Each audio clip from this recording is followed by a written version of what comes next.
अगर आप किसी एक ऐसे इंसान की कश्मकश को देखना चाहते हैं, उसकी घुटन को देखना चाहते हैं, जिसकी वजह है कि वो सदियों से ज़ंजीरों में बंधा हुआ है, पर उससे आज़ाद होकर खुले आसमान में उड़ना चाहता है, खासकर तब जब वो एक बच्चा है, तो मेरा मानना है कि आपको फैंडर देखनी चाहिए। Hi everyone, you are watching movie recommender. My name is Hitesh. यहाँ मैं आपको उन मूवीज़ का रिकमेंडेशन देता हूँ जो मूवीज़ आपको ज़रूर देखनी चाहिए। Movies you can easily consider should not be missed. And today we will talk about Pantry. ये एक मराठी मूवी है जिसे नागराज मंजुले जी ने बनाया है। तो पैंट्री के बारे में बात करने के पहले मैं बात करना चाहूँगा नागराज मंजुले जी के बारे में, क्योंकि मैं उनका बहुत बड़ा फ़ैन हूँ और यही कारण है कि इस चैनल का पहला वीडियो मैं उन्हीं की मूवी पे बनाना चाह रहा था, Nagraj Manjule. I think we are very lucky to have him in this industry. अगर आप उनकी कुछ वीडियोस देखेंगे, उनके इंटरव्यूज़ देखें, कुछ राउंड टेबल्स देखेंगे जो कि यूट्यूब पे अवेलेबल हैं, आप पाएंगे कि वो एक बहुत ही सुलझे हुए इंसान हैं। उनको पता है कि वो क्या कर रहे हैं, उनके थॉट प्रोसेस बिल्कुल क्लियर है। उनके काम में उनकी अपब्रिंगिंग का बहुत बड़ा इफेक्ट है और यही कारण है जब वो किसी गांव के परिदृश्य को सामने पर्दे पे उतारते हैं, इट फील्स लाइक एग्जैक्टली ऐसा ही तो गांव होता है। There is nothing fake in it. कोई मिर्च मसाला नहीं है, बिल्कुल जो है वो सामने है। और यही उनकी मूवी मेकिंग की खासियत है। अगर आजकल के नेपोटिज्म की जो बहस छिड़ी हुई है उसकी बात की जाए, तो नागराज मंजुले ठीक उसके अपोजिट एंड पे खड़े हुए दिखते हैं। वो अपनी मूवीज़ किसी बड़े सितारे को लेकर नहीं बनाते हैं।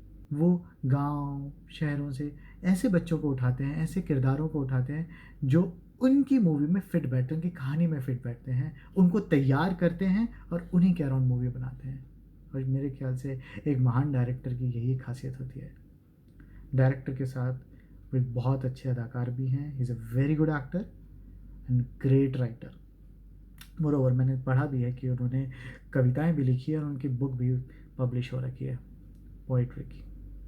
तो ये हुआ नागराज मंजुले जी के बारे में। अब हम बात करते हैं फैंड्री के बारे में। फैंड्री, जिसका मतलब है पिक। ये कहानी है जपिया की। ये कहानी उसकी दोस्ती की।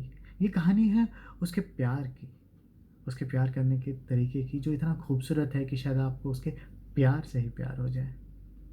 ये कहानी है उसके परिवार की। ये कहानी है समाज की।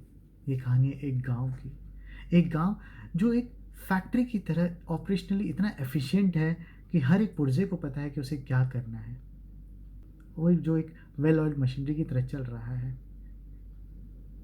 जो सदियों से एक जनरेशन से दूसरे जनरेशन में पास ऑन हो रहा है। पर शायद कुछ मशीनरीज ऐसी हैं जो उसको कंटिन्यू नहीं करना चाहती हैं, और जबिया उन्हीं में से एक है। जबिया का परिवार छोटे छोटे काम करता है। उसके पिताजी गांव में अलग अलग जगह छोटे छोटे काम मांग रहे होते हैं। वो टोकरियाँ भी बनाते हैं, पर उनका मेन काम है सुअर पकड़ना। और सुअर को बहुत ही अशुभ अछूत माना जाता है गांव में। यहाँ तक कि अगर किसी को सुअर छू भी ले तो लोग जब तक वो नहाता नहीं है तब तक उसे छूत मत समझते हैं, उसे छूते नहीं हैं। और जब्या का परिवार यही करता है। जब्या स्कूल जाता है, पढ़ता है, और वहाँ पर एक लड़की है जिसे वो मनी मन बहुत प्यार करता है।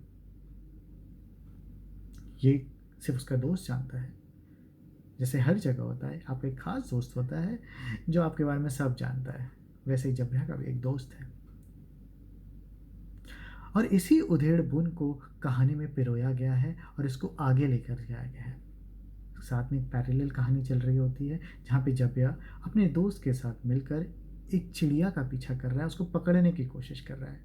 उसका सिग्निफिकेंस आपको कहानी के एंड तक पता चलता है, जो कि बहुत ही खूबसूरती से कहानी में समाया गया है।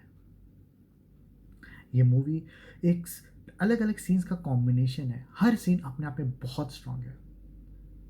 इसलिए मैं कहता हूँ कि ये मूवी मूवी नहीं है, एक गज़ल है, एक गीत है, एक कविता है जिसके हर छंद अपने आप में बहुत स्ट्रांग है। उनके पीछे एक गूढ़ रहस्य छुपा हुआ है, एक गहरा मतलब है। मैं कुछ एग्जाम्पल्स आपके साथ शेयर करता हूँ। जबिया अपनी क्लास में बैठा हुआ है, पीछे से सामने उस लड़की को देख रहा है। क्लास चल रही है, खिड़की के बाहर उसकी फैमिली, उसकी माँ, उसकी बहन लकड़ियाँ बुन रही हैं। उसकी माँ अपने बेटे को देखने खिड़की के पास आती है, सब जानते हैं कि वो उसकी माँ है। जब यह नाक निचोड़ के किस तरह उठ के जाता है दरवाजे तक, उस चीज़ को फ़ील करना बड़ा मुश्किल है। उस चीज़ को फ़ील करना बड़ा मुश्किल है। टीचर खुद बोलते हैं कि आपकी माँ आई हुई है, और जब यह उससे चिढ़ता है, जब यह जिस लड़की से प्यार कर रहा है, वो लड़की खुद छुआछूत मानती है, क्योंकि जब उसकी सहेली को सूअर छू के चला जाता है, तो वो अपनी सहेली को तब तक नहीं छूती जब तक वो नहा नहीं लेती। जब यह ये भी देख रहा है और उसे पता है कि मेरा तो पूरा परिवार ही ये करता है और इस लड़की से मैं प्यार करता हूँ।